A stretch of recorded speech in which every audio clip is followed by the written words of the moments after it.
157 বছর আগে দেওবন্দ মাদ্রাসা প্রতিষ্ঠিত। তো 157 বছরের আগে এই পৃথিবীতে এবং এই অখণ্ড ভারতবর্ষে এবং এই বাংলাদেশে ইসলামকে প্রচার করছে। এই যে বলে যে উলামায়ে দেওবন্দ ইসলাম কি হাকদার উলামায়ে দেওবন্দ, যে গজল বানাইছে না, কি সুন্দর করে বাজায়, ভালো, আপনাদের অবদান আছে মানি। কিন্তু আপনাদের পূর্বে কারা ছিল? আপনাদের পূর্বে ইসলামটা আনছে কি? আপনারা তো 157 বছর আগে এই ভারতবর্ষে আসছেন। 157 বছর আগে, তাও ব্রিটিশ প্রতিষ্ঠিত করেছে।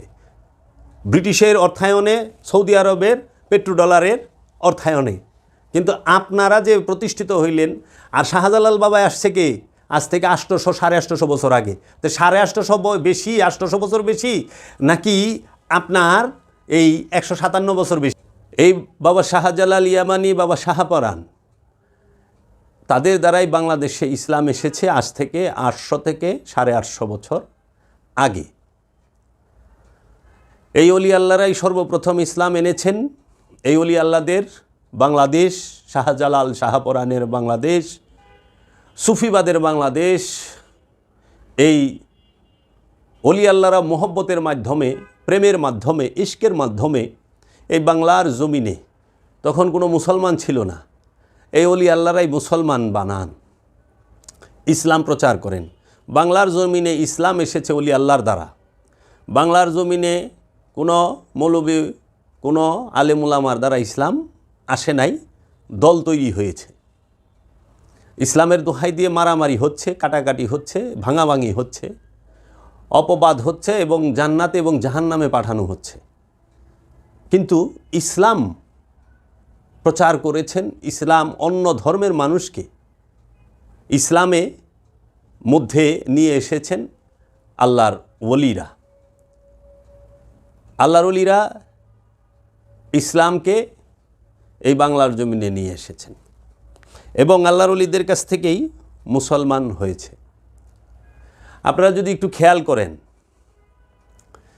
আপনারা দেখবেন যে বাংলাদেশে এই এমন এক দেশ, যেই দেশে ধর্মীয় সম্প্রীতি, ধর্মীয় সৌন্দর্যতা ভরপুর ছিল। এই দেশে মুসলমান, হিন্দু, বৌদ্ধ, খ্রিস্টান সবাই মিলেমিশে বসবাস করেছে, যার যার ধর্ম শেষে পালন করেছে এবং এটি সম্প্রীতির দেশ। বাংলাদেশের মানুষ মায়া মমতায় ভরপুর জাতি হিসাবে যখনই তারা ধর্মীয় বিষয়ে যায়, তখন তারা নিজেদের অনেক বিবেচনা বোধ অধিকাংশ মানুষ হারিয়ে ফেলেন। কিন্তু বাঙালি হিসেবে এরা খুব ভালো মানুষ। এখন উগ্রবাদ, মৌলবাদ সকল ধর্মেই আছে। শুধু যে ইসলাম ধর্মে মৌলবাদ, উগ্রবাদ তা না, সকল ধর্মের মধ্যেই উগ্রবাদ আছে, মৌলবাদ আছে। ধর্মীয় উগ্রবাদ, ধর্মীয় মৌলবাদ এটা থাকবে, প্রতিটা ধর্মেই আছে। কিন্তু মৌলবাদ, উগ্রবাদের কোনো ধর্ম নাই। ওইটাকে কেন্দ্র কইরা এই মৌলবাদ, উগ্রবাদ মাথা চাড়া দিয়ে ওঠে। আমরা ইদানিংকালে সেই বিষয়গুলোই দেখতে পাচ্ছি। আজকে গাঁজা খাওয়ার সিদ্ধি খায়, মাজারে কি গাঁজা খায়, তার জন্য মসজিদ ভেঙে, মাজার ভেঙে ফেলতে হবে। মাজারে সেজদা দেয়, তার জন্য মাজার ভেঙে ফেলতে হবে। মাজারে গান বাদ্য করে, তার জন্য মাজার ভেঙে ফেলতে হবে। যদি এর জন্য মাজার ভাঙেন, এই গান বাদ্য হারাম সারা কোরআনে কোথাও নাই। যদিও আমি সিদ্ধির পক্ষে না, গাঁজা খাওয়া হারাম সারা কোরআনে কোথাও নাই। এবং মাজারে সেজদা দেওয়া হারাম, এটাও কোরআনে কোথাও নাই। কিন্তু বলৎকার করা হারাম, এটা কোরআনে ভরপুর আছে। যদি আপনি গানবাদ্য এবং সিদ্ধি খাওয়া এবং মাজারে সেজদা দেওয়ার দোহাই দিয়ে মাজার ভাঙতে যান, অলি আল্লাহদের দরবার ভাঙতে যান, খানকা ভাঙতে যান, তাহলে বলৎকারের অপরাধে কেন আপনারা মাদ্রাসা ভাঙেন না? যেই মাদ্রাসায় বলৎকার হবে সেই মাদ্রাসায় ভেঙে ফেলেন। আপনারা এই যে আজকে যে কর্মগুলো হচ্ছে, মসজিদের ভিতরে যে হিল্লা দিয়ে অন্যের স্ত্রীকে 2 ঘন্টার জন্য বিবাহ করে তাকে যে তার সাথে বাসর করলো কিংবা যে শারীরিক সম্পর্ক করলো, সেটার বিরুদ্ধে একজন আলেমও কোনো বিবৃতি দিলেন না। কেন? আপনারা না সত্য বলেন, সত্যের কাণ্ডারি না বলে আপনারা শুধু আপনাদের বিপক্ষে বিরোধী যারা আছে তাদের বিরুদ্ধে বলেন। আজ পর্যন্ত কোনো আলেমকে দেখি নাই বলৎকারের বিরুদ্ধে একটা স্টেটমেন্ট দিতে। আজ পর্যন্ত কোনো আলেমকে দেখি নাই মসজিদের ভিতরে যে অপকর্মগুলো হয় সেই সম্পর্কে কথা বলতে। বলবেনই যখন সবই বলেন। আপনাদের পরমত সহিষ্ণুতা খুবই স্বল্প, যার জন্য আজকে মন্দির ভাঙেন, আপনারা মাজার ভাঙেন, আপনারা সুফিদেরকে অত্যাচার করেন। এটা যখন করা শেষ, এখন বিভিন্ন জায়গায় প্রতিরোধের মুখে পড়ছেন, এখন আপনারা নিজেরা লেগে গেছেন। খুবই দুঃখ লাগে, ইদানিংকালে আমরা দেখতে পাচ্ছি যে তাবলিগ জামাত, যে জামাতটি বাংলাদেশের অনেক মানুষ এই তাবলিগ জামাতে আসেন, তাবলিগ জামাতে যান, তাবলিগ করেন। তারা দিন প্রচারের জন্য, দিনের শিক্ষার জন্য দেশের ঘর ছেড়ে বিভিন্ন স্থানে সফর করেন। তো এত সুন্দর একটি স্থানকেও আজকে বিতর্কিত এবং প্রশ্নের মুখোমুখি করে ফেলতেছেন আপনারা নিজেরাই। কোরআনুল মাজিদে আল্লাহ বলতেছেন যে ইন্না দীনা ইনদাল্লাহ আল ইসলাম, নিশ্চয়ই আল্লাহর নিকট ইসলামী শান্তি একমাত্র দিন, ধর্ম। ইন্না দীনা ইনদাল্লাহ আল ইসলাম, এটি সূরা আল ইমরানের 19 নম্বর আয়াত। তারপরে আল্লাহ রাব্বুল আলামিন বলতেছেন যে এই আয়াতটিতে, এটি একটি বড় আয়াত, এই আয়াতটিতে বলা হচ্ছে নিশ্চয়ই আল্লাহর নিকট ইসলামী শান্তির একমাত্র দিন, ধর্ম, এবং যাদেরকে কেতাব দেওয়া হইয়াছিল তাদের নিকট জ্ঞান আসিবার পরও অবাধ্যতা বশত তাহারা পরস্পরের মধ্যে মতানৈক্য করিল এবং কেহ কেহ আল্লাহর আয়াত নিদর্শনের সাথে কুফুরি করিল। সুতরাং নিশ্চয়ই আল্লাহ হিসাব গ্রহণে দ্রুত। তাহলে কোরআনুল মাজিদ বলতেছেন সূরাতুল আল ইমরানের 19 নম্বর আয়াতে, নিশ্চয়ই আল্লাহর নিকট ইসলামী শান্তি একমাত্র দিন, ধর্ম। আল্লাহর নিকট শান্তি একমাত্র দিন এবং ধর্ম। ইসলামী একমাত্র শান্তি এবং দিন, ধর্ম। ইসলাম শব্দের অর্থ আত্মসমর্পণ, মুসলমান শব্দের অর্থ আত্মসমর্পণকারী। আর যারা এই ইসলামের ভিতরে প্রবেশ করেন তাহারাই আত্মসমর্পণকারী, মুসলমান। এখন এই মুসলমানকে আজকে দলে দলে বিভক্ত হয়েছে। মুসলমান কিন্তু আগে এত দলে বিভক্ত ছিল না। যাহারা বলে যে এই দেশে ইসলাম আলেমুলামারা এনেছে, আর আলেমুলামার জন্ম তো সেই দিন।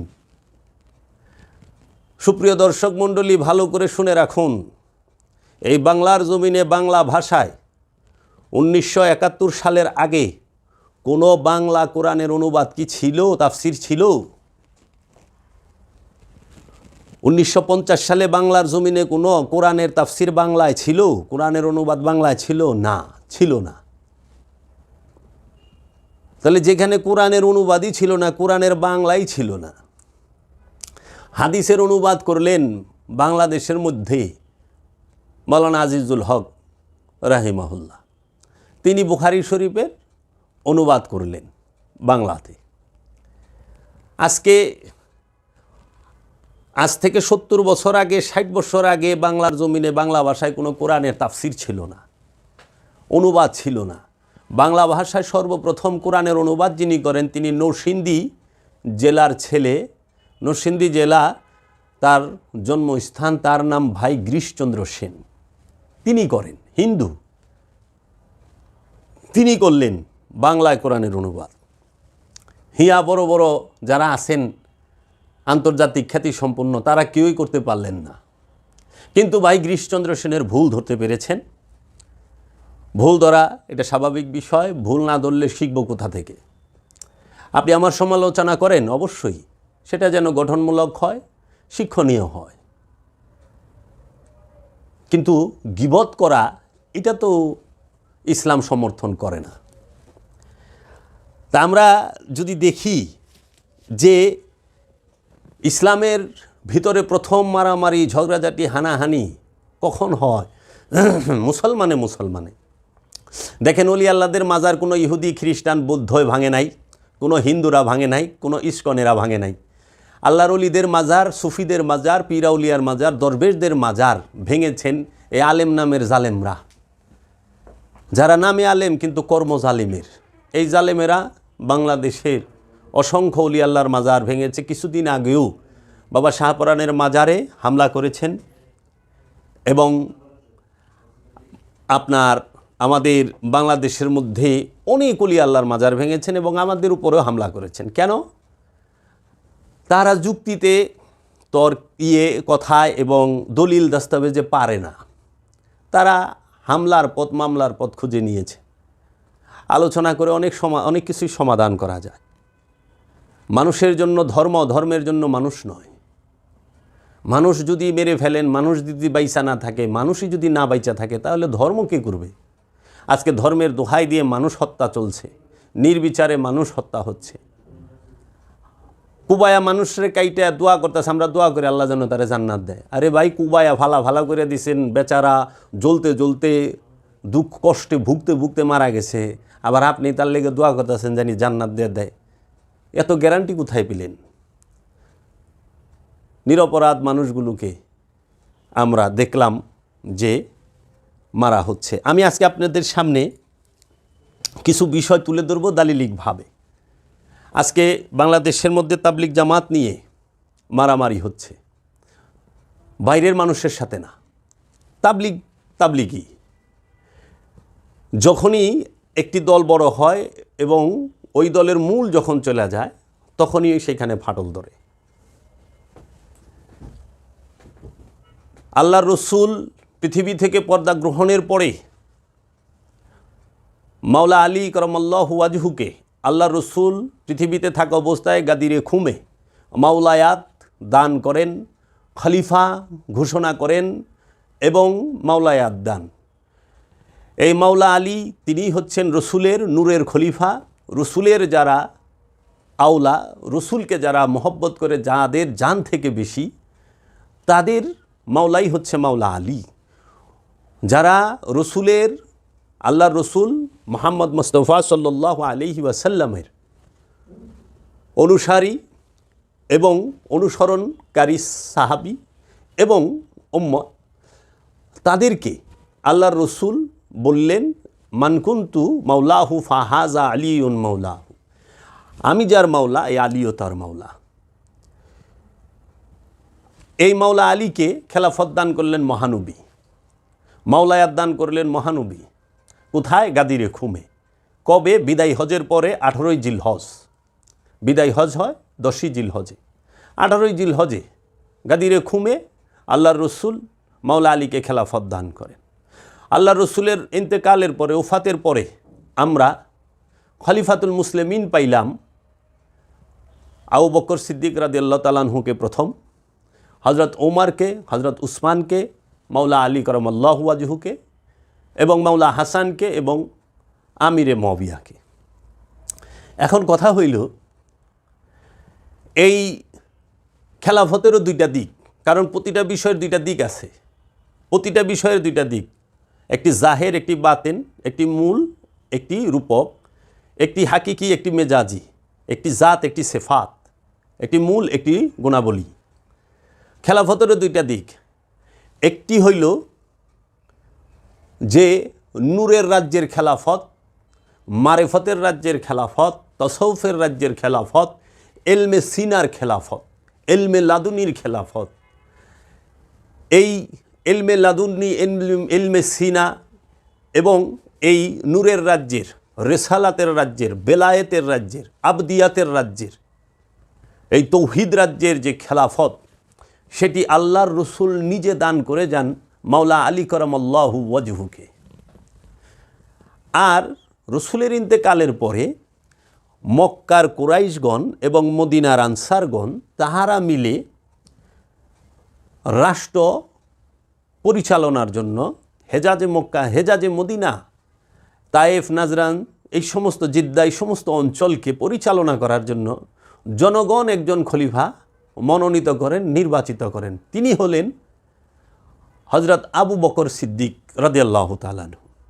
হজরত আবু বকর সিদ্দিক হচ্ছে মানুষের ভোটে নির্বাচিত খলিফা, জনগণের ভোটে নির্বাচিত খলিফা, সরদারদের ভোটে নির্বাচিত খলিফা রাষ্ট্র পরিচালনার জন্য। আর মাওলা আলী কারামাল্লাহু ওয়াজহু হচ্ছেন মহানবী মুহাম্মদ সাল্লাল্লাহু আলাইহি ওয়াসাল্লামের একমাত্র মনোনীত খলিফা, হৃদয় রাজ্যের, এলমে তাসাউফ রাজ্যের, এলমে লাধুনির রাজ্যের, এলমে সিনা, এলমে কলবুল ইলমের রাজ্যের। মহানবী মাওলা আলী সম্পর্কে বলেছেন, আনা মদিনাতুল ইলমি আলিউ বাবাহা, আমি সরকারে দো আলম মুহাম্মদ সাল্লাল্লাহু আলাইহি ওয়াসাল্লাম হচ্ছি এলেমের শহর, আলী হইল তার দরজা। মাওলা আলী এলেমের শহরের দরজা, এলেমের শহরই হচ্ছে মহানবী মুহাম্মদ মুস্তাফা, আহমদ মুস্তাফা সাল্লাল্লাহু আলাইহি ওয়াসাল্লাম। সেই এলেমটি কখনোই স্কুল, কলেজ, ইউনিভার্সিটি, মাদ্রাসার না। সেই এলেমটি কখনোই পুঁথি অথবা বইয়ের না। কারণ মাওলা আলী কারামাল্লাহু ওয়াজহু কোনো দিনও এই কাগজে কালিতে আরবি ভাষার ছাপার অক্ষরে বাইন্ডিংকৃত কোরআন এবং হাদিস পড়েনি নাই। কারণ মাওলা আলী যখন কোরআন শিখেছেন, হাফেজুল কোরআন, সর্বশ্রেষ্ঠ, পৃথিবীর মধ্যে সর্বশ্রেষ্ঠ হাফেজে কোরআন যিনি, তাফসিরুল, যিনি মুহাদ্দেস, মুফাসসিরে কোরআন, যিনি পৃথিবীর বুকের সর্বশ্রেষ্ঠ মুফাসসিরে কোরআন, যিনি সর্বশ্রেষ্ঠ হাফেজে কোরআন, তিনি হচ্ছেন মাওলা আলী কারামাল্লাহু ওয়াজহু। মাওলা আলী কারামাল্লাহু ওয়াজহু কোনোদিন ছাপার অক্ষরের বাইন্ডিংকৃত আরবি ভাষার লেখার কোনো বই পড়েন নাই, কোনো হাদিসের কিতাবও পড়েন নাই। তিনি কি কিতাব পড়েছেন? আল্লাহর নূরি কিতাব, যেই কিতাব মুত্তাকির জন্য হেদায়েত। মাওলা আলী কোন কোরআন পাঠ করেছেন, স্পর্শ করেছেন? নূরি কোরআনকে, যেই কোরআন পবিত্র হওয়া ছাড়া স্পর্শ করা যায় না, যেই কোরআন হেদায়েত মানব জাতির জন্য, যেই কোরআন নাজিল হয়েছে রবের তরফ হইতে আল্লাহর রসুলের কলবের উপরে, সেই কোরআনকে অনুসরণ করেছেন, কোরআনকে পাঠ করেছেন, কোরআনকে হেফজ করেছেন, তাফসির করেছেন মাওলা আলী কারামাল্লাহু ওয়াজহু।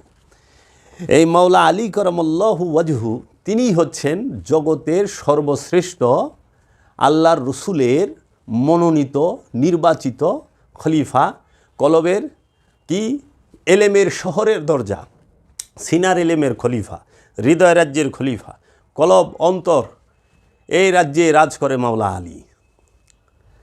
আর এই দুনিয়ার রাষ্ট্র পরিচালনা, রাষ্ট্র মেরামত, জনগণের সেবা যাহাই করান, এই জনগণের নির্বাচিত, মনোনীত এবং মক্কার কুরাইশদের এবং মদিনার আনসারদের যে সরদারদের মনোনীত খলিফা হচ্ছেন হযরত আবু বকর সিদ্দিক রাদিয়াল্লাহু তাআলা আনহু। হযরত আবু বকর সিদ্দিক রাদিয়াল্লাহু তাআলা আনহুর নির্বাচিত খলিফা হচ্ছেন কে? হযরত উমর রাদিয়াল্লাহু তাআলা আনহু। এবং আরবের মক্কার কুরাইশ সরদারদের নির্বাচিত খলিফাও তিনি। হযরত উসমান রাদিয়াল্লাহু তাআলা আনহু রাষ্ট্র পরিচালনার খলিফা। দেশ এবং দেশের জনগণের যে উন্নয়ন এবং তাদের শাসন ব্যবস্থার পরিচালনার খলিফা তাহারা। তো কাজেই খলিফাও দুই প্রকার, একটি হৃদয় রাজ্যের, একটি জনগণের, রাষ্ট্রের এবং রাষ্ট্র সংস্কার, মেরামত এবং রাষ্ট্রের ভালো মন্দ দেখা এবং জনগণের সেবা করা, সেইটার খলিফা। যখনই আমরা এই দুইটাকে এক করে ফেলব তখনই বিভ্রান্তি তৈরি হবে। তা আজকে মাওলা আলী থেকে যে খলিফারা আসছেন তাহাদেরকে অলি আল্লাহ বলা হয়, পীর ফকির বলা হয়, দরবেশ বলা হয়, সুফি বলা হয়। তারা কখনো রাজনীতিতে যায় না, তারা রাজনীতি করে না। মাওলা আলী কারামাল্লাহু ওয়াজহুকেও একটি সময় মক্কা এবং মদিনার জনগণ মিলে তাহাকেও রাষ্ট্র পরিচালনার জন্য নিযুক্ত হওয়ার অনুরোধ করেছেন এবং নিযুক্ত হয়েছিলেন মাওলা আলী। এবং মাওলা হাসান হয়েছিলেন। সবচেয়ে বড় বিষয় কি, দ্বন্দ্বটা কবে থেকে আসে? দ্বন্দ্বটা আসে যখন মাওলা হাসানের খেলাফতের পরে আমিরে মুয়াবিয়ার হাতে ক্ষমতা যায়। তখন আমিরে মুয়াবিয়া কি করে, এই ক্ষমতাকে চিরস্থায়ী করার জন্য তার বংশের মধ্যে, তার নাসালের মধ্যে এবং তার খানদানের মধ্যে, এই উমাইয়া পরিবারের মধ্যে এই আবু সুফিয়ান এবং মুয়াবিয়ার বংশধরের ভিতরে চিরস্থায়ী করার জন্য, উমাইয়াদের মধ্যে ক্ষমতাটাকে চিরস্থায়ী করার জন্য সে এই খেলাফত প্রথাকে সরাইয়া রাজকীয় প্রথা চালু করেন, রাজতন্ত্র চালু করেন। সর্বপ্রথম রাজা উমাইয়া বংশের তিনি হচ্ছেন এই আমিরে মুয়াবিয়া। এই আমিরে মুয়াবিয়াই তার সময় এবং অনেক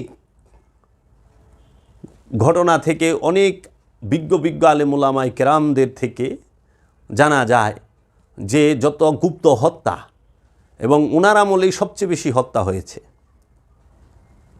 এবং আমিরে মুয়াবিয়ার আমলেই মুসলমানে এবং সাহাবিতে মারামারি যুদ্ধ হয়েছে। অন্য কোনো আমলে যুদ্ধ সাহাবি করে নাই। যেরকম জঙ্গে জামালের যুদ্ধ, সিফফিনের যুদ্ধ, নাহুয়ানের যুদ্ধ, এই সিফফিনের যুদ্ধে মাওলা আলীর বিরুদ্ধে দাঁড়ায় আমির মুয়াবিয়া। মাওলা আলীর বিরুদ্ধে 2টা যুদ্ধ করেন এবং সেই যুদ্ধে জলিলুল কদর সাহাবায়ে কেরাম শহীদ হন। হযরত সালমান ফারসি মাওলা আলীর পক্ষে ছিলেন, আবু যর গিফারি মাওলা আলীর পক্ষে ছিলেন, ওয়াইস আল কারনি মাওলা আলীর পক্ষে ছিলেন এবং তারা সবাই শাহাদাত বরণ করে। এবং ইতিহাস থেকে জানা যায়, শোনা যায় যে আমিরে মুয়াবিয়ার চক্রান্তেই আমিরে মুয়াবিয়া এবং তার যে ঘনিষ্ঠ এবং আপন চাচতো ভাই মারওয়ান বিন হাকাম, তার প্ররোচনায় এবং তাদের ষড়যন্ত্রেই এই উম্মুল মুমিনিন মা আয়েশা রাদিয়াল্লাহু তাআলা আনহুকে শহীদ করা হয়। অনেক মুসলমান জানেও না মা আয়েশা যে শহীদ হয়েছে। আমাদের দেশের আলেমরা মা আয়েশার ফজিলত এবং হাদিস বর্ণনা করেন, কিন্তু মা আয়েশা রাদিয়াল্লাহু তাআলা আনহু যে শাহাদাত বরণ করেছেন এবং তাকে হত্যার পিছনে এই মারওয়ান এবং মুয়াবিয়ার যে ষড়যন্ত্র ছিল সেটি কেউ প্রকাশ করে না। সব দিকে একটা মহল মুয়াবিয়াকে খুব বাঁচাতে চায়। কেন? অজ্ঞাত কারণ জানি না। তারা বলে আবার সত্যবাদী। তো সত্য বলুম, সমস্যা কি? আমার তো কাউরে জাহান্নামে ফালানোর দরকার নাই, কারো ঠেলা জান্নাতে দেওয়ানোর দরকার নাই। যে যা করছে আমি সেটা বলুম। ন্যায় অন্যায় বিচার শাস্তি এটা তো আল্লাহ রাব্বুল আলামিন দিবে, কিন্তু কে কি করছে সেটা বলার অধিকার কি মানুষ হিসাবে, মুসলমান হিসাবে নাই? আর আমি যদি ভুল বলে থাকি, আপনি আমাকে দলিল দস্তাবেজ দিয়ে বুঝিয়ে দেন যে না ভাই আপনি যে তথ্য বলছেন এটা এইভাবে না এইভাবে, এটা ভুল অমুক না, তখন কারণ মুয়াবিয়া ইমানের কোনো পার্ট না। ইমানের পার্ট হচ্ছে আল্লাহর রসুল এবং আল্লাহ রাব্বুল আলামিন, আল্লাহ রাব্বুল আলামিনের কিতাব, সমস্ত নবীগণ এবং কিয়ামত দিবস এবং ফেরেশতাসমূহ এবং নবীর বংশধর, ইমানের পার্ট। তো এখন এই মুয়াবিয়ার আমল থেকেই শুরু হয় রাজতন্ত্র এবং মুয়াবিয়ার আমলেই 70,000 মসজিদ নির্মাণ হয়। 70,000 মসজিদে রাজকীয়ভাবে ইমাম নিয়োগ দিয়ে আওলাদের রসুলদের উপরে, মাওলা আলীর উপরে এবং মাওলা আলীর পরিবার এবং রসুলের পরিবার এবং রসুলের পরিবারের উপরে 70 বছর লানত বর্ষণ করা হয়, গালিগালাজ করা হয় মসজিদের মিম্বরে দাঁড়িয়ে। ইতিহাস ঐতিহাসিকগণ বলে থাকেন মুয়াবিয়া ষড়যন্ত্রমূলক করে তার ছেলে ইয়াজিদকে তারপরে কি করেন, দামেস্কের মসনদে বসান। যেই দামেস্কের মসনদ আজ বর্তমান সিরিয়ার রাজধানী দামেস্ক কিছুদিন আগে বিদ্রোহীরা দখল করল। সেই সিরিয়ার রাজধানী দামেস্কে বসান। সেই রাজধানীতে যে বসেন তিনি, সেখানে বসে তিনি সর্বপ্রথমই তার যে কাজগুলো সেগুলো হইল যে বিভিন্ন প্রকার হত্যা। আমিরে মুয়াবিয়া এবং আমিরে মুয়াবিয়ার চাচতো ভাই আবুল হেকাম তার ষড়যন্ত্রে আবু বকর সিদ্দিক রাদিয়াল্লাহু তাআলা আনহুর বড় ছেলে মুহাম্মদ বিন আবু বকরকে শহীদ করা হয়।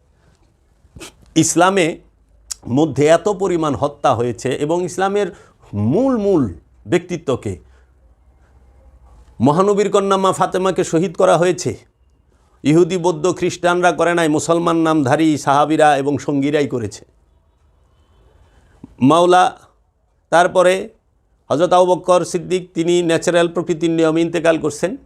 তারপরেই হযরত ওমর রাদিয়াল্লাহু তাআলা আনহুকে শহীদ করা হয়েছে। আমরা ইতিহাস থেকে জানতে পারি হযরত আবু বকর সিদ্দিকের বড় ছেলে মুহাম্মদ বিন আবু বকর, তিনি এই শাহাদাতের সাথে জড়িত। এবং হযরত উমরকে শহীদ করা হয়, হযরত উসমানকে শহীদ করা হয়, মাওলা আলী কারামাল্লাহু ওয়াজহুকে শহীদ করা হয় আব্দুর রহমান ইবনে মুলজেমের দ্বারা। ইমাম হাসান আলাইহিস সালামকে ঘরের ভিতরে বিষ প্রয়োগ করে শহীদ করা হয় এক সাহাবীর মেয়ের দ্বারা, এবং মাওলা হাসানের স্ত্রী ছিলেন তিনি, তার দ্বারা। এবং এই মবিয়াগণদের ষড়যন্ত্রেই শহীদ হয়। সত্য উন্মোচিত হবে, গবেষণা করেন, সত্য ঢাকতে পারবে না কেউ। সত্য তার আপন শক্তি নিয়ে উদ্ভব হবে। সত্যকে কিছু সময় ঢেকে রাখা যায়, আড়াল করে রাখা যায়, কিন্তু সব সময় না। মাওলা হাসানকে শহীদের পরে সবচেয়ে বড় শহীদ যিনি হইলেন, শহীদে আজম যাকে বলা হয়, ইমামে হুসাইন আলাইহিস সালাতু ওয়াস সালাম। কারবালার প্রান্তরে এই মুসলিম জাহানের যিনি আমিরুল মুমিনিন বলে থাকেন, যাকে নরপিশাচ এজিদকে, এই জাক্কুম গাছের ফল, এই সাজারায় খবিসার ফল, এই হিন্দার নাতি এই এজিদের নেতৃত্বে মাওলা হুসাইনকে শাহাদাত করা হয়।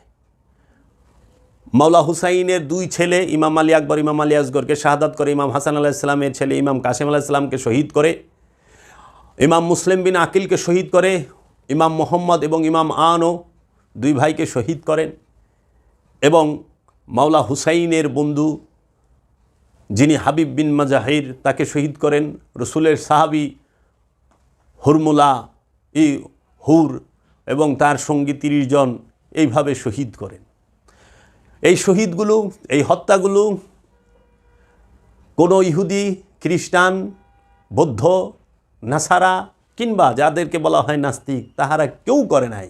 এই নামধারী পাগড়িওয়ালা, টুপিওয়ালা, পাঞ্জাবিওয়ালা, দাড়িওয়ালা, 5 ওয়াক্ত নামাজি, 30টা রোজা করনেওয়ালা, বনের পশু জবে করনেওয়ালা এবং কালমা পড়নেওয়ালারাই এই রসুলের আওলাদদেরকে শহীদ করেছেন। আপনারা একটু খেয়াল করেন, মা ফাতেমা আলাইহিস সালাতু ওয়াস সালামকে শহীদ করা হয়, হযরত উমরকে শহীদ করা হয়, হযরত উসমানকে শহীদ করা হয়, এবং মাওলা আলী কারামাল্লাহু ওয়াজহুকে শহীদ করা হয়, মাওলা হাসানকে শহীদ করা হয়, মাওলা হুসাইনকে শহীদ করা হয়, ইমাম মুসলিম বিন আকিলকে শহীদ করা হয়, ইমাম কাসেম আলাইহিস সালামকে শহীদ করা হয়, ইমাম আলী আকবর, ইমাম আলী আসগর, ইমাম আব্বাস রাদিয়াল্লাহু তাআলা আনহুকে শহীদ করা হয়। এবং এই আওনো আর মোহাম্মদ, এদেরকে শহীদ করা হয়। এদেরকে হত্যা, নির্মমভাবে হত্যা অন্য কেউ করে নাই। এই নামধারী, যে লেবাসধারী, এই টুপি পাগড়ি পাঞ্জাবি পরনেওয়ালা, মুখে দাড়ি রাখনেওয়ালা, নামাজ পড়নেওয়ালা, কপালে নামাজের কালো দাগ পড়ে গেছেন নামাজ পড়তে পড়তে, তারা কালমা পড়নেওয়ালা, রসুলের উপরে কালমা পড়ে, রসুলের নামের কালমা পড়ে রসুলের বংশকে শহীদ করেছে, রসুলের বংশকে নির্মমভাবে হত্যা করেছে। কেন? কারা করেছে? এই নামদারি মুসলমানেরা। কেন করেছে? একটা কারণে, সেটা হলো ক্ষমতার লোভে, শক্তির পূজা করার কারণে। তারা শক্তির পূজারী, তারা ক্ষমতার পূজারী।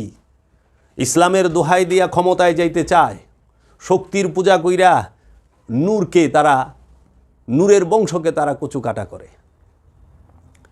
এটা আজকে থেকে না। এজিদের এই কুকর্ম করে মনে করেছিল মবিয়া জামার বংশ চিরকাল দামেস্কের মসনদে বসে থাকবে, আরব বিশ্ব শাসন করবে। কিন্তু ভাগ্যের কি নির্মম পরিহাস! সেটি কি, এজিদ 4 বছর 3 মাস এই রকম সময় ক্ষমতায় থাকতে পারে, আচানক মইরা যায় জহরে কহরে, নির্মম এবং বাত্তার মৌত তার নসিবে ঘটে। এজিদ কোথায় মরে, কেমনে মরে, কইবারই পারে না মানুষ। কেউ বলে শিকার করতে গেছে, খুব বানর প্রিয় ছিল, শিকার করতে গেছে, তাকে বাঘে খায়া ফেলাইছে। আবার কেউ বলে যে বালুর ঝড় হয়েছিল, সেই বালুর ঝড়ে সে চাপা পড়ে গেছে। সঠিক কেউ বলতে পারে না। এজিদের মরণ। এখন আমার প্রশ্ন আপনাদের সামনে, বিবেকবান মানুষের সামনে, আপনারা মন দিয়ে আমার এই কথাটি খেয়াল করবেন। সেই বিষয়টি কি, যে এজিদ যখন মারা যায়, এজিদ মারা যায় যখন, তখন তিনি দামেস্কের মসনদে বসেন। এই জাজিরাতুল আরবের হেজাজে মক্কা, হেজাজে মদিনা, এই তায়েফ, নাজরান, এই দামেস্ক, এগুলোর শাসনকর্তা থাকা অবস্থায়, রাজা থাকা অবস্থায় মারা যায়। এখন কথা হচ্ছে, ও যে রাজা থাকা অবস্থায় মারা যায়, ওর পরে কে রাজা হইল? কারণ এজিদের সন্তানরা তো ক্ষমতায় বসে না, এজিদের সন্তানরা যোগ্য ছিল না, আর এজিদের সন্তান আছে কি না এইটাও জানা যায় না। তো এখন ক্ষমতায় কে বসলো? ক্ষমতায় বসছে সেই জাক্কুম গাছের ফল, সাজেরায় খবিসার যে আওলাদ, সেই আওলাদরা কারা? এই আবুল হেকামের ছেলে এই মারওয়ান বিন হাকাম। এজিদের পরে ক্ষমতায় আসে মারওয়ান বিন হাকাম। 61 হিজরিতে আমিরে মুয়াবিয়া ইন্তেকাল করেন। 61, 62, 63, 64, 65 হিজরিতে ক্ষমতায় কে বসে? 65 কি 66 হিজরিতে ক্ষমতায় কে বসে? এই আবু জেহেলের ছেলে, যার নাম ছিল আবুল হেকাম। এই আবুল হেকামের ওরুফে আবু জেহেলের ছেলে মারওয়ান বিন হাকাম, এই উমাইয়া বংশের সবচেয়ে বড় খচ্চর। এবং এই মারওয়ান যখন জন্ম লয়, আল্লাহর রসুল শুইনা বলে গিরগিটির বাচ্চা পয়দা হয়েছে। এই গিরগিটির বাচ্চাই এই ক্ষমতায় বসে। এই মারওয়ানের বংশ, আবু জেহিলার বংশ এজিদের পরে একদম 89 বছর পর্যন্ত শাসন করে। আপনি কি চিন্তা করতে পারেন? রসুলের জাত শত্রু, যারা রসুল সাল্লাল্লাহু আলাইহি ওয়াসাল্লামকে 63টা বছরই কষ্ট দিছে, যারা রসুল সাল্লাল্লাহু আলাইহি ওয়াসাল্লামকে হত্যা করার জন্য 27টা যুদ্ধে অংশগ্রহণ করছে। রসুল সাল্লাল্লাহু আলাইহি ওয়াসাল্লামের ইন্তেকালের পরে তার বংশধরকে শাহাদাত করে এই আবু জেহেল, আবুল আহাব গং, এই আবু সুফিয়ান গং, এরাই ক্ষমতায় আসছে। তো রসুলের জাত শত্রু কোনোদিন রসুলের দর্শন রাখবে না, রসুলের নিয়মকানুন রাখবে না। তাই এই আবু জেহেল গং, আবু সুফিয়ান গং, তারা কোনোদিনও দায়মি সলাৎ স্বীকার করে না। যেই দায়মি সলাতের কথা কোরআনুল মাজিদ স্পষ্ট আছে। তাহারা আমিত্বের কুরবানির কথা বলে না, তাহারা এলমে তাসাউফের যে শিক্ষা, সেই শিক্ষাকে বাতিল বলে, সিনার এলেমকে বাতিল বলে। নাউজুবিল্লাহি মিন যালিক। এই রসুল বিরোধীরা তারা কি করলো? কোরআনকে আড়াল করার জন্য এই আব্বাসী আমলে তারা এই রসুলের ইন্তেকালের 250 থেকে 300 বছর পরে আব্বাসীয় রাজাদের দ্বারা নিযুক্ত লোক নিয়ে তারা হাদিস লেখা শুরু করলো। কেন? উমাইয়া আমলে কোরআন সংরক্ষণ হইল, আব্বাসিয়ারও তো কিছুই করলো না। তা আব্বাসী আমলে কি হইল? হাদিস সংগ্রহ করা হইল। এবং আব্বাসী আমলে কোরআনের মধ্যে জের জবর পেশ যুক্ত করা হইল। খলিফা মনসুরের আমলে হাজ্জাজ বিন ইউসুফ তিনি কোরআনের মধ্যে জের জবর পেশ, খারা জবর খারাজের, 1 আলিফ 2 আলিফ 3 আলিফ, যে ছোট মত বড় মত এবং তাসদিদ, এগুলো যুক্ত করেন। আব্বাসী আমলে এই আব্বাসীয়রাও রসুলের চাচার বংশ। আব্বাসিয়ার উমাইয়াদের থেকে রসুলের নিকটবর্তী। এই মারামারি, খুনাখানি এবং ক্ষমতা দখল, এটা ইসলামের ইতিহাসের নতুন কিছু নয়। সেইখান থেকে আব্বাসিয়ারা, উমাইয়ারা, আব্বাসিয়ারা 508 বছর ক্ষমতায় রইলেন, উমাইয়ারা 89 বছর ক্ষমতায় রইলেন। তারপরে আসলেন, বাগদাদ আক্রমণ করলেন হালাকু খাঁ। তারপরে উসমানী সুলতানাত, অটোম্যান সাম্রাজ্য। তারপরে আসলেন, তাদেরকে অটোম্যানকে, উসমানী সুলতানাতকে সরায়া সৌদ পরিবারের যে ওহাবি এবং সৌদ পরিবারের এই রাজতন্ত্রের আমল, সেটি কবে? 1932 সালে তারা সৌদির স্বাধীনতা পায় ব্রিটিশ থেকে। 1925 সালে উসমানী খেলাফতকে হটায়া এই আব্দুল ওহাব নজদি পরিবার এবং বাদশাহ সৌদ পরিবার তাদের রাজত্ব কায়েম করেন জাজিরাতুল আরবের হেজাজে মক্কা হেজাজে মদিনায়। এবং সেই হেজাজে মক্কা হেজাজে মদিনা থেকে তাহারা কেটে নাম দেন কি কিংডম অফ সৌদি আরব। বাদশাহ সৌদের নামে হয় সৌদি আরব। বাদশাহ সৌদ প্রশাসনিক দিক দেখেন, রাজত্বের দিক দেখেন, আর তারই বিয়াই এবং শ্বশুর জামাই আব্দুল ওহাব নজদি সে ধর্মীয় দিক দেখেন, কট্টর ধর্মীয় অনুশাসন তিনি চালান, ধর্মীয় শাসন চালান। কবে থেকে?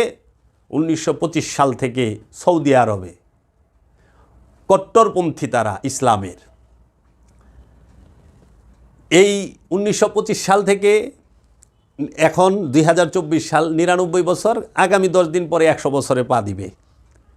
এই 99 বছর পর্যন্ত মানে মোট 95 বছর রক্ষণশীল এবং কট্টর মৌলবাদী ইসলাম ধর্ম প্রচার করলো সৌদি। সৌদি আরবেতে কোনো সুন্নি নাই, সব ওহাবি। সৌদি আরবে A to Z ওহাবি। আপনারা গুগল থেকে সার্চ দিয়ে দেখতে পারেন, ইউটিউবে সার্চ দিয়ে দেখতে পারেন 100 ইয়ার্স বিফোর মক্কা সার্চ দেন, 100 ইয়ার বিফোর মসজিদুল হেরেব, 100 ইয়ার বিফোর জান্নাতুল মাওয়া, 100 ইয়ার্স বিফোর জান্নাতুল বাকি দেখেন। সেইখানে শত শত সাহাবায়ে কেরামের আওলাদে রসুলের মাজার শরীফ আছে। জান্নাতুল মাওয়ায় এবং জান্নাতুল বাকিতে সৌদি আরবের এই আব্দুল ওহাব নজদি এবং সৌদ পরিবার মিলে 1925 সালের 21 এপ্রিল বুধবার বোলডোজার দিয়ে মাজারগুলো ভেঙে ফেলে। বাঁধানো ছিল, গম্বুজ করা ছিল, মাজার করা ছিল, সেই মাজারগুলো ভেঙে ফেলে এই ওহাবিপন্থী আব্দুল ওহাব নজদি। এবং এই আব্দুল ওহাব নজদি সে মাজার ভাঙতে ভাঙতে সে কী করলো? মা খাদিজা তুল কুবরা উম্মুল মোমিনিনের মাজার ভেঙেছে, মা আয়শার মাজার ভেঙেছে, মা উম্মে হাবিবার মাজার ভেঙেছে, উম্মুল মোমিনিন হযরত হাফসার মাজার ভেঙেছে, এবং জিন্নুরাইন হযরত উসমান রাদিয়াল্লাহু তাআলা আনহুর মাজার ভেঙেছে, এবং মাওলা হাসান আলাইহিস সালামের মাজার ভেঙেছে, মা ফাতেমাতুজ জাহরা আলাইহিস সালাতু ওয়াস সালামের মাজার ভেঙেছে। এবং জলিলুল কদর সাহাবায়ে কেরামদের নিম্নে 7,000 থেকে 7,000-এরও অধিক সাহাবীর মাজার ভাঙছে। আর টোটাল প্রায় 60,000 মাজারাত, মসজিদ, কেউ বলে 70,000 ভেঙে ফেলা হয়েছে, একদম মাটির সাথে মিলিয়ে, লেভেল টু দ্য গ্রাউন্ড। এর জন্য আপনারা যদি এখনও হজ করতে যান, জান্নাতুল বাকিতে যদি জিয়ারতে যান, জান্নাতুল মাওয়ায় জিয়ারতে যান, জান্নাতুল মাওয়া মক্কায়, জান্নাতুল বাকি কবরস্থান মদিনায়, এই দুইটা কবরস্থানে যদি জিয়ারতে যান আপনারা দেখবেন মাজারগুলো ভিটি থেকে ভাঙা হয়েছে। দেখবেন কবরের একটা বাঁধানো, যে নিচে থেকে বাদাই করছে সেটার স্ট্রাকচার একটা, আবার দেখবেন যে মাজার যে করা হয়েছিল ঘরের মতো গম্বুজ দিয়ে, সেইটার একটা আছে, স্ট্রাকচার আছে ওইখানে। একটু খেয়াল করবেন গিয়ে। তারা আল্লাহর রসুল মুহাম্মদ সাল্লাল্লাহু আলাইহি ওয়াসাল্লামের মাজার শরীফও ভাঙার জন্য আপ্রাণ চেষ্টা করেছিল, কিন্তু পারে নাই। তারা রসুলের হাদিস দিয়া রসুলের মাজার ভাঙতে যায়, তারা রসুলের হাদিসের দোহাই দিয়া রসুলের আওলাদের মাজার ভাঙে, তারা রসুলের হাদিসের দোহাই দিয়া তারা সবার সাহাবী কিরামের মাজার ভাঙে। কিন্তু আপনি যদি খেয়াল করেন দেখবেন ইমাম বুখারীর লিখিত বুখারী শরীফের হাদিস দিয়া, মুসলিম শরীফের হাদিসের দোহাই দিয়া, তিরমিজি শরীফের হাদিসের দোহাই দিয়া তারা মাজার ভাঙতে যায়। কিন্তু দেখবেন কয়েকশো কোটি টাকা খরচ করে ইমাম বুখারীর মাজার বাঁধানো আছে এখনও। আপনারা ইউটিউব গুগলে সার্চ দেন, লাইভ ভিডিও পাবেন ইমাম বুখারীর মাজার। আপনি ইমাম মুসলিমের মাজার তৈরি করা হয়েছে কয়েকশো কোটি টাকা খরচ করে, যান না দেখে আসেন। তাইলে যাদের মাজারে, যাদের কিতাবের দোহাই দিয়া আপনি, যেই রসুলের হাদিসের দোহাই দিয়ে আপনারা মাজার ভাঙতে চান, যে কিতাব লিখছে ইমাম বুখারী তার মাজার আছে, যে কিতাব লিখছে ইমাম মুসলিম তার মাজার আছে, যে কিতাব লিখছে ইমাম শাফির মাজার আছে, ইমাম হাম্বলের মাজার আছে, ইমাম আবু হানিফা রাদিয়াল্লাহু তাআলা আনহুর মাজার আছে। আল্লাহ রসুলের মাজার ভাঙতে যান রসুলের হাদিসের দোহাই দিয়া। আপনারা ওলি আল্লাহর মাজার ভাঙতে চান হাদিসের দোহাই দিয়া। অনেক মৌলবি ওয়াজ করে, ওহাবি ওয়াজ করে, অনেক ওহাবি ওয়াজ করে, সৌদি আরবে পীর নাই, সৌদি আরবে মাজার নাই, সৌদি আরবে থেকে এলাম, মাজার দেখলাম না, পীর দেখলাম না। কোরআনে পীরের কথা কই আছে? কোরআনে তো পীর নাই। বাবা, কোরআনে পীর থাকবো কই থেকে? পীর শব্দটা ফার্সি, ফার্সি শব্দ তো আরবি কোরআনে থাকবে না। পীরের আরবি হলো ওলি, আউলিয়া, ফকির, এইভাবে ডাকা হয়েছে। মুর্শিদ এইভাবে ডাকা হয়েছে। তো অলির কথা কোরআনে আছে, মুর্শিদের কথা কোরআনে আছে, আউলিয়ার কথা কোরআনে আছে, ফকিরের কথা কোরআনে আছে, পীরের কথা কোরআনে থাকবে না, কারণ পীর ফার্সি। আর সৌদি আরবে মাজার ছিল আপনার কি তাবেইনের জমানায় মাজার ছিল, তাবাইনের জমানায় মাজার ছিল, এনমা মুস্তাহিদিনের জমানায় মাজার ছিল, ফুকাহাতে মুসলিমিনদের জমানায় মাজার ছিল। শুধু এই ওহাবির জমানায় মাজার নাই। মাজার তো সবসময় ছিল। মাজার শিরিক বেদাত তো হইল আব্দুল ওহাব নজদির কাছে। মাজার শিরিক বেদাত আল্লাহর রসুলের কাছেও না, আল্লাহর হাবিবের কাছেও না। আবার আমাদের দেশে যে এই অলিয়া উলিয়া আছে তাদের কাছেও না। এটা হলো ওহাবির কাছে মাজার শিরিক বেদাত। কেন? ওহাবি মাজার থাকলে অলি থাকলে ধরা খায়া যায়। এই যে সত্য বইলা দিব, এই যে যেরকম আমি বলছি। এখন আমাদের বাংলাদেশের মৌলবী মুন্সি এই ওহাবিরা দোহাই দেয়, মাজারে সেজদা করা হয়, মাজারে গাঁজা খাওয়া হয়, মাজারে গান গাওয়া হয়, এর জন্য মাজার ভেঙে ফেলো, খানকা ভেঙে ফেলো, পীরাউলিয়ার দরবার ভেঙে ফেলো। এখন তাদের কাছে প্রশ্ন, সৌদি আরবে 60,000 মাজার যে ভাঙলেন 1925 সালের 25শে এপ্রিল বুধবার, আপনারা যে এই সৌদি আর বাসা সৌদ পরিবার ভাঙলো, এই কট্টরপন্থীরা ভাঙলো, যে মাজার ভাঙলেন, সেই সময় ওইখানে তো কেউ মাজারে সেজদা দেয় নাই, ওইখানে তো কেউ মাজারে গাঁজা খায় নাই, ওইখানে তো কেউ মাজারে পালা গান গাওয়ায় নাই, ওইখানে কোনো বয়াতি মেয়ে বয়াতিরা গান গাইছে না। তাহলে কি কারণে মাজারগুলো ভাঙলেন? প্রশ্নের উত্তর দিতে পারবেন না। স্বল্প জ্ঞান গবেষণা নিয়ে আসছে যে সৌদি আরবের দোহায়দা যখন বলা হয় ভাই সৌদি আরবে তো এখন মদের বার খুলছে, ইসলামের রক্ষণশীল ভাব, এই কট্টর মৌলবাদী ভাব তো রাখতে পারলেন না। এখন সৌদি আরবে ফ্যাশন শো হয়, সৌদি আরবে শত শত সিনেমা হল খুলছে, সৌদি আরবে এখন কি লাইভ কনসার্ট হয়। এই বাংলাদেশে শিল্পীরাও যায় কিছুদিন আগে সৌদির স্বাধীনতা দিবসে সেপ্টেম্বর মাসে কনসার্ট করে আইছেন না, গান গায়ে আইছে। সৌদি আরবে অনেক সারা বিশ্বের সমস্ত ফিল্ম চলে, সৌদি আরবে গির্জা হয়েছে, সৌদি আরবে সিনেমা হল হয়েছে, সৌদি আরবে মদের বার হয়েছে, সৌদি আরবে এখন ফ্যাশন শো হয়। কি কি ব্যাপার? সৌদির নারীরা এখন মুখ খুলে হাঁটে, সৌদির নারীরা এখন গাড়ি চালায়। মৌলবী সাহেবরা বেদাত শিরিক দেখেন না? এই যে যারা নাকি বড় বড় শায়েক, ওহাবি শায়েকরা আজ পর্যন্ত বলল না এটা ভুল। এটা যত বেদাত দেখে বাংলাদেশে, যত দেখে অলি আল্লাহর দরবারে, ওইদিকে দেখেন না বার খুলছেন কেন সৌদির মতো রাষ্ট্রে, মদের বার। একটু অপেক্ষা করেন, আগামী 5 বছর পরে আরও অনেক কিছু দেখতে পাবেন আপনারা, আশা রাখি। এখন আসি এইখানে কেন এই গণ্ডগোলটা হইল বাংলার জমিনে। বাংলার জমিনে যে এই 1925 সালে ওহাবি যখন ক্ষমতায় আসে, সেই ওহাবি মতাদর্শকে অনুসরণ করে 1926 সালে ভারতের মেওয়াতে দেওবন্দের আলেম মাওলানা ইলিয়াস সাহারানপুরি হাত ধরেই তাবলিগ জামাত শুরু হয়। তাবলিগের যে কার্যক্রম সেটা শুরু হয় দেওবন্দ মাদ্রাসার আলেম। তিনি এই মাওলানা ইলিয়াস সাহারানপুরি, তিনি তাবলিগের প্রতিষ্ঠাতা, তিনার ছেলে এবং নাতি এবং নাতির ঘরের ছেলে মাওলানা সাদ, বর্তমান যিনি নিজেকে আমির দাবি করেন। মানে মাওলানা সাদের বড় বাবার নাম হচ্ছে মাওলানা ইলিয়াস সাহারানপুরি। মাওলানা ইলিয়াস সাহারানপুরির ডাইরেক্ট ব্লাড, তাবলিগের প্রতিষ্ঠাতার ডাইরেক্ট রক্তের বংশ হচ্ছে মাওলানা সাদ। এই মাওলানা সাদ তিনি কিছুদিন আগে কিছু বক্তব্য দিয়েছেন যেগুলো আলেম সমাজের কাছে ভালো লাগে নাই, বিব্রতকর লেগেছেন। তার মধ্যে তিনি বলেছেন যে সমস্ত আলেমরা কিংবা নামাজিরা ক্যামেরার মোবাইল পকেটে নিলে নামাজ হবে না। এই যে ক্যামেরাওয়ালা মোবাইল, অ্যান্ড্রয়েড মোবাইল পকেটে নিয়ে নামাজ পড়লে নামাজ হবে না। আর যে আলেমগণ ক্যামেরাওয়ালা মোবাইলকে জায়েজ বলে তারা গাদা। এই সমস্ত কথা মাওলানা সাদ এই কথাটা বলেছেন।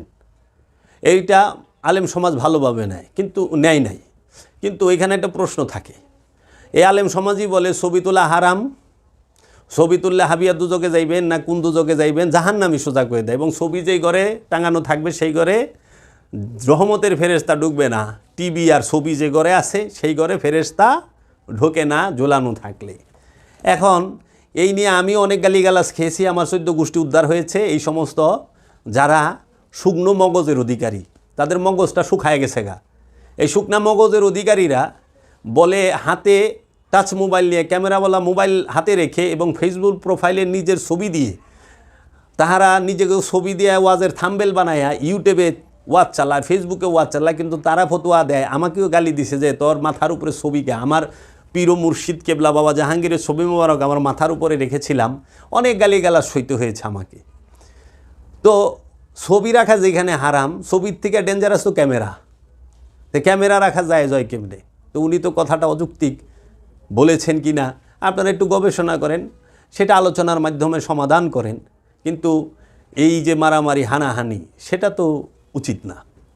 এখন ক্যামেরাওয়ালা মোবাইল যাহারা ব্যবহার করে তাহারা এই মোবাইলটি ভিডিও করার জন্যই ব্যবহার করে, ছবি তোলার জন্যই ব্যবহার করে, নইলে এই ক্যামেরাওয়ালা মোবাইলের অন্য কোনো প্রয়োজন নাই। গান বাজনা হারাম, গান বাজনা করলে পরে উরসের মধ্যে ওহাবি মৌলবীরা যা বাধা দেয়, বাইরে ভাঙচুর করে, কিন্তু তারা গান বাজনার যে মূল সেন্টার বেতার কেন্দ্র ওখানে কোনো দিনও যায় না, কারণ জানে সরকার পুলিশ দিয়ে পিটাইব, যাতে মাতাল তালে ঠিক। তারা ছবি তোলা হারাম কে কইছে?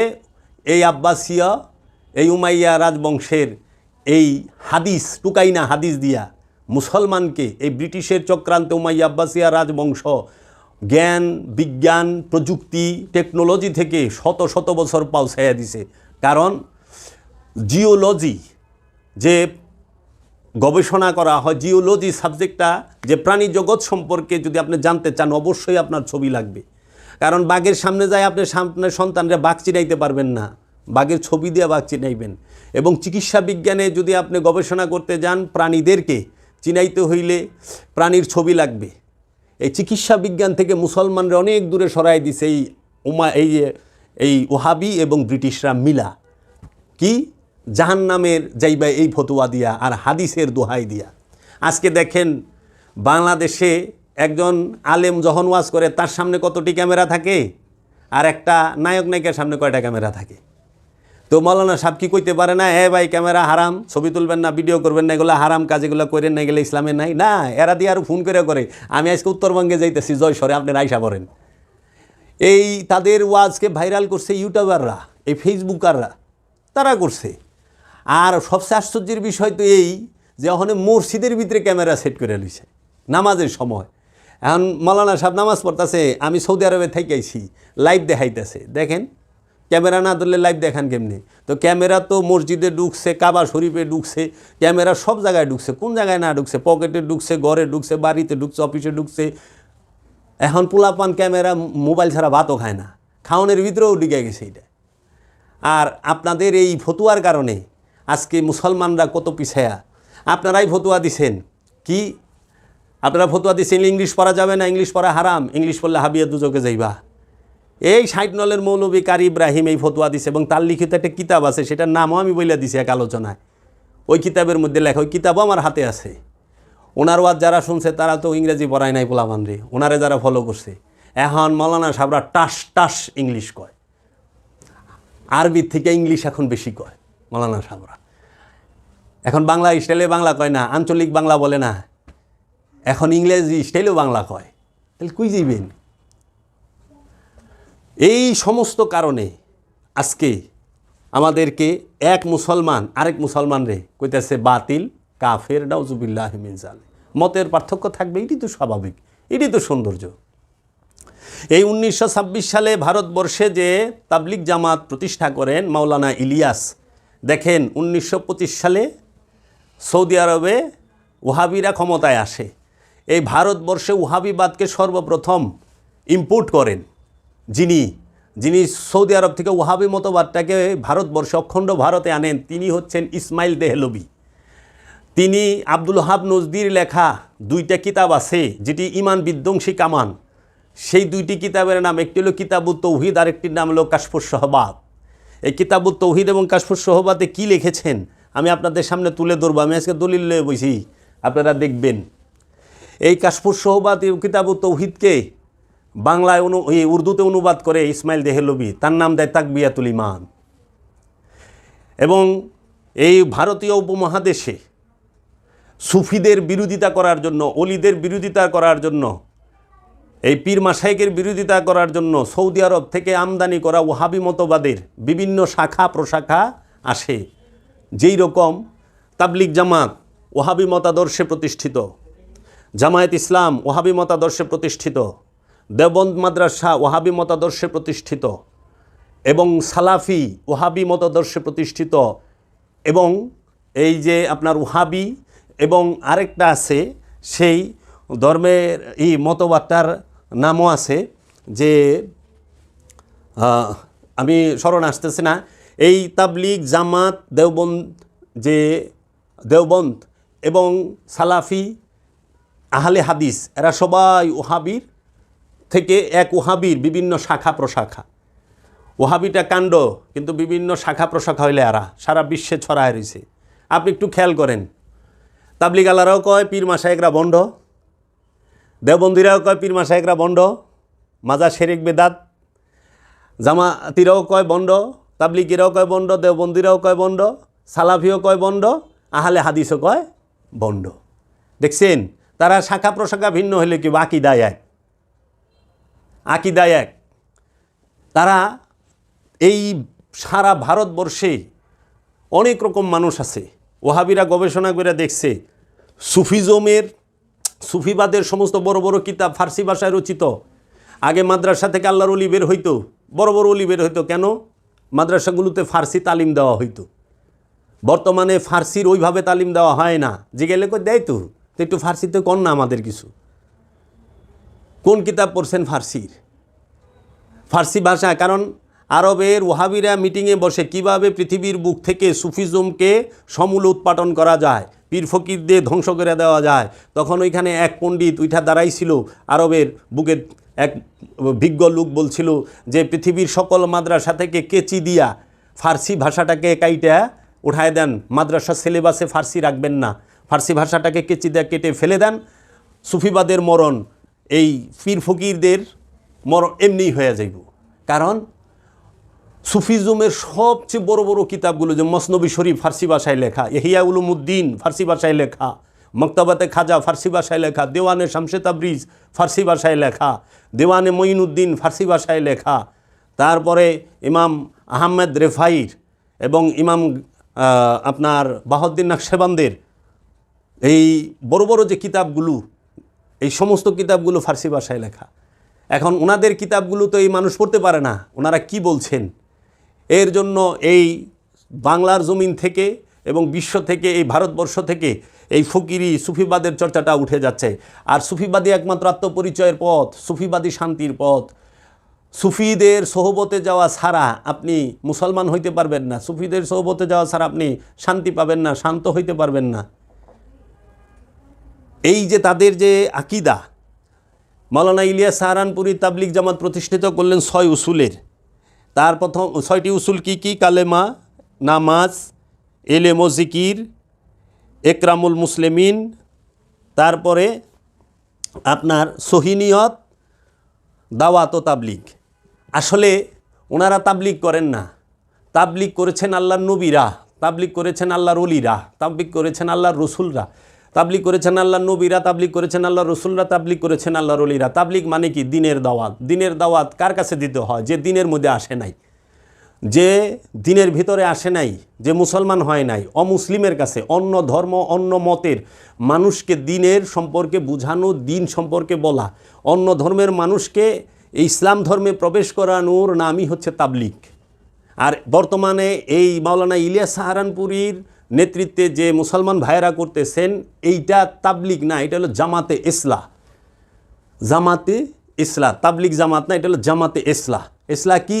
জামাতে ইসলাহ কি? যে পুরান দুরান মুসলমান যেগুলো কিছু জানে না ইসলামের, এগো রিপেয়ারিং করা, তাদের বিভিন্ন নিয়মকানুন পদ্ধতি মসলা মাসাইল শিক্ষাদান করা, তাদেরকে দিনের এই ইবাদতের ভিতরে আনার চেষ্টা করা, এটা হলো জামাতে ইসলাহ। এটা তাবলিগ না, তাবলিগ জামাত না। তাবলিগ জামাত করে আল্লাহর নবীরা, তাবলিগ জামাত করেছে আল্লাহর রসুলরা, তাবলিগ করেছে বাবা শাহজালাল, শাহপরান খান, জাহান আলী, বাবা দুদ্দুর শাহ, পাঞ্জুর শাহ, বাবা লালন শাহী, এইখান দিয়ে বাবা শাহ আলী, বাবা এই রকমভাবে বাবা সুরেশ্বরী, বাবা জাহাঙ্গীর, ইনারা করে তাবলিগ। জাতি ধর্ম বর্ণ নির্বিশেষে সবার কাছে দিনের দাওয়াত দেন। এবং কার উপরে বল প্রয়োগ করেন না। বল প্রয়োগ করা ইসলামে নিষেধ। লা ইকরাহা ফিদ্দিন, দিনের উপরে বল প্রয়োগ নাই। লাকুম দীনুকুম ওয়ালিয়া দিন, তোমার দিন তোমার কাছে, আমার দিন আমার কাছে। ক্বালা হাযা ফারিকু বাইনি ওয়া বাইনিকা, তোমার মধ্যে আমার মধ্যে এখানেই তফাৎ, তুমি তোমার রাস্তায় আমি আমার রাস্তায়। ইসলামে বল প্রয়োগ সম্পূর্ণ হারাম, নিষেধ। ইসলাম বল প্রয়োগ করে না কারো উপরে। আর আজকে দেখেন নিজেরা ক্ষমতার জন্য মারামারি কাটাকাটি করেন। তা আমি আপনাদের সামনে তো দলিল ছাড়া কথা কইলে আবার বিপদ না থাক। আপনারা দেখেন এই যে একটি কিতাবটি হলো আহলে সুন্নাত ওয়াল জামাত কেন্দ্রীয় কাউন্সিল 99 সনে আপনার স্মরণিকা নামের এই কিতাবটি লিখেছেন অধ্যাপক হাফেজ এম.এ. জলিল। আপনি এই কিতাবটি প্রাপ্তি স্থান আপনি প্রকাশনায় করছে সুন্নি গবেষণা কেন্দ্র 10/29 তাজমহল রোড মোহাম্মদপুর ঢাকা। হ্যাঁ, এইখান থেকে কিতাব থেকে আমি আপনাদের বলতেছি, আমি একটু পুরা শোনাই, আপনারা শুনেন। কি এইখানে 1816 এবং 1820 খ্রিস্টাব্দে এই যে এইখানে লেখা আছে, ইসমাইল দেহলভী সহ অন্য দলবল নিয়ে 1816 থেকে 1820 খ্রিস্টাব্দে হজের নামে আরব দেশে 4 বছর অবস্থান করে ওহাবি মতবাদে দীক্ষিত হয়ে দেশে প্রত্যাবর্তন করেন এই মোহাম্মদ ইবনে আব্দুল ওহাব নজদির নামানুসারে और মোহাম্মদিয়া নামের একটি নতুন ওহাবি তরিকা চালু করে এর মাধ্যমে ওহাবি মতবাদ প্রচার করেন। মকসুদুল মুমিনিন গ্রন্থের লেখক মাওলানা কাজী গুলাম রহমান সাহেবকৃত হজরত শাহজালাল গ্রন্থে और মোহাম্মদিয়া তরিকার উৎপত্তি বিস্তারিতভাবে আলোচিত হয়েছে। উল্লেখ্য তিনি ছিলেন ফুরফুরার একজন খলিফা, কিন্তু সত্য গোপন না করেই সৈয়দ আহমদ বেরলভী ওহাবি তরিকার উৎপত্তির কথা তিনি অকপটে স্বীকার করেছেন। তিনি লিখেছেন, তরিকায় মোহাম্মদীর মূল হোতা ছিলেন মোহাম্মদ ইবনে আব্দুল ওহাব নজদি। 1745 খ্রিস্টাব্দের নজদে ইহা প্রথম চালু হয়, পরবর্তীতে ভারতে এই তরিকা আসে। এখন দেওবন্দ আপনারা যদি এইখানে এটি হইল এই কিতাবের কত পৃষ্ঠা, 30 পৃষ্ঠা পড়লাম। এখন 31 পৃষ্ঠায় আমি কিছু মূল পয়েন্ট আপনাদের পরে শোনাই। 1867 খ্রিস্টাব্দে ওহাবিরা দেওবন্দ মাদ্রাসা প্রতিষ্ঠা করে। প্রতিষ্ঠাতা ছিলেন কাসেম নানতুবি সাহেব। 1867 সালে দেওবন্দ মাদ্রাসা প্রতিষ্ঠিত হয়, প্রতিষ্ঠাতা ছিলেন কাসেম নানতুবি সাহেব। তা 1867, 1967 100 বছর, আর এখন 2024, তাইলে 67 হইতে আর অনেক বছর বাকি। মানে আপনার যদি হিসাব করেন, আপনারা হিসাব করে নেবেন, খুব সম্ভবত 150 বছরের কিছু উপরে হয়। একটু বের করো তো কত বছর। এই মাদ্রাসার মধ্যে তিনি দেওবন্দ মাদ্রাসার মধ্যে 1874 সালে কাসেম নানতুবি সাহেব তাহজিরুন নাস কিতাব লেখেন। 157 বছর, তাই না? 157 বছর আগে দেওবন্দ মাদ্রাসা প্রতিষ্ঠিত। তো 157 বছরের আগে এই পৃথিবীতে এবং এই অখণ্ড ভারতবর্ষে এবং এই বাংলাদেশে ইসলামকে প্রচার করছে। এই যে বলে যে উলামায়ে দেওবন্দ ইসলাম কি হকদার উলামায়ে দেওবন্দ, যে গজল বানাইছে না, কি সুন্দর করে বাজায়। ভালো, আপনাদের অবদান আছে মানি, কিন্তু আপনাদের পূর্বে কারা ছিল? আপনাদের পূর্বে ইসলামটা আনছে কি? আপনারা তো 157 বছর আগে এই ভারতবর্ষে আসছেন। 157 বছর আগে, তাও ব্রিটিশ প্রতিষ্ঠিত করেছে। ব্রিটিশের অর্থায়নে, সৌদি আরবের পেট্রোডলারের অর্থায়নে। কিন্তু আপনারা যে প্রতিষ্ঠিত হইলেন, আর শাহজালাল বাবা আসছে কে? আজ থেকে 800 850 বছর আগে। তো 850 বেশি, 800 বছর বেশি, নাকি আপনার এই 157 বছর বেশি? কোনটা? আপনি কাকে অনুসরণ করবেন? আদি যে তাকে। আমরা মহানবীকে অনুসরণ করি, মহানবীর বংশমাওলা আলী করমাল্লাহু আজহু আওলাদের রসুলদেরকে অনুসরণ করি, আমরা সাহাবাই কেরামদেরকে অনুসরণ করি, এবং আমরা আল্লাহর অলিদেরকে অনুসরণ করি। আমরা এইখানে যারা আল্লাহর অলি, কামেল অলি, তাদেরকে অনুসরণ করি, কারণ অলি আল্লাহর দ্বারাই, নবীর বংশের দ্বারাই ইসলাম আসছে। এখন আমরা এখানে লিখেছেন 1874 সালে কাসেম নানতুবি সাহেব তাহজিরুন নাস কিতাব লেখেন। কাদিয়ানি মতবাদ প্রচারের প্রথম সুগম করে গেছেন, কাদিয়ানি মতবাদ প্রচারের পথ সুগম করে গেছেন। অর্থাৎ নানতুবি সাহেব লিখেছেন, খাতামুন নবীন অর্থ শেষ নবী নয়, গোলাম আহমদ কাদিয়ানি এই যুগে গ্রহণ করে 1905 ইংরেজি সালে নবুয়ত দাবি করে বসে, এবং তার মাহজার নামায় নানতুবি সাহেবের মন্তব্যকে আত্মরক্ষামূলক ও ঢালস্বরূপ ব্যবহার করে। এর 10 বছর পরে 1884 খ্রিস্টাব্দে রশিদ আহমদ গাঙ্গুহি সাহেব ফতোয়ায় রশিদিয়া লেখেন। 1884 সালে রশিদ আহমদ গাঙ্গুহি সাহেব ফতোয়ায় রশিদিয়া লেখেন, বিরাট ফেতনা সৃষ্টি করেছেন। এখানে যা আছে ভাই আমি তাই পড়তাছি, আমি বানায় পড়ি না। এটা হলো স্মরণিকা কিতাবে 33 পৃষ্ঠা। হ্যাঁ, আপনারা আবার রাগ করেন না করলে, যারা দেখবেন এটা আমার কথা না, এটা ওনারা লিখছে এবং আপনারা দলিলটি দিতেছি। এই রশিদ আহমদ গাঙ্গুহি 1884 সালে ফতোয়ায় রশিদিয়া লেখেন। আচ্ছা, ফতোয়ায় রশিদিয়া লেখার আগে মানুষ কেমনে চলতো? 570 থেকে নিয়ে 1884 সাল পর্যন্ত এই সময়টায় দেখো তো কত বছর, 570 থেকে 1884, 1800 দাও, এই এত বছর এই ফতোয়ায় রশিদিয়া 1314 বছর। 1314 বছর ফতোয়ায় রশিদিয়া ছাড়া মুসলমানরা কেমনে চললো, কেমনে কি করলো? আজকে এই ফতোয়ায় রশিদিয়ার ফতোয়া দিয়া মুসলমানকে মারে, মুসলমানকে আঘাত করে। আচ্ছা, তারপরে দেখেন, আল্লাহ মিথ্যা বলতে পারেন, যে কেউ রহমাতাল্লিল আলামিন হতে পারে, মিলাদ কিয়াম কানাইয়ার কীর্তন স্বরূপ, এইগুলো হলো ফতোয়ায় রশিদিয়ার আলোচ্য বিষয়। নাউজুবিল্লাহ মিন যালিক। 1884 সালে মাওলানা রশিদ আহমদ গাঙ্গুহি যে কিতাব লেখেন ফতোয়ায় রশিদিয়া, তাহার মধ্যে বলেন আল্লাহ মিথ্যা বলতে পারেন, নাউজুবিল্লাহ, যে কেউ রাহমাতুল্লিল আলামিন হতে পারে, নাউজুবিল্লাহ, মিলাদ কিয়াম কানাইয়ার কীর্তন স্বরূপ, নাউজুবিল্লাহ, এগুলো হলো ফতোয়ায় রশিদিয়ার আলোচ্য বিষয়। এর 4 বছর পর 1887 খ্রিস্টাব্দে খলিল আহমদ আম্বটি বারাহিনে কাতিয়া নামক বই লিখে নবী করিম সাল্লাল্লাহু আলাইহি সাল্লামের এলেম সম্পর্কে নিম্নোক্ত মন্তব্য করেছেন, নবী করিম সাল্লাল্লাহু আলাইহি সাল্লামের চেয়ে শয়তানের এলেম বেশি, নাউজুবিল্লাহ মিন যালিক। নবী করিম সাল্লাল্লাহু আলাইহি সাল্লাম দেওবন্দ উলামাদের কাছে উর্দু শিখেছেন ইত্যাদি, নাউজুবিল্লাহ মিন যালিক। ভাই গো, আমি কিতাব থেকে পড়তাছি। এই কিতাব লিখছে স্মরণিকা প্রফেসর MA আব্দুল জলিল সাহেব। আপনি ফতোয়ায় রশিদিয়া এবং তাহজিরুন নাসের মধ্যে যা লিখছেন, এই বারহানে কাতিয়ার মধ্যে যা লিখছেন তা আমি পড়ে শোনাচ্ছি। আমি এই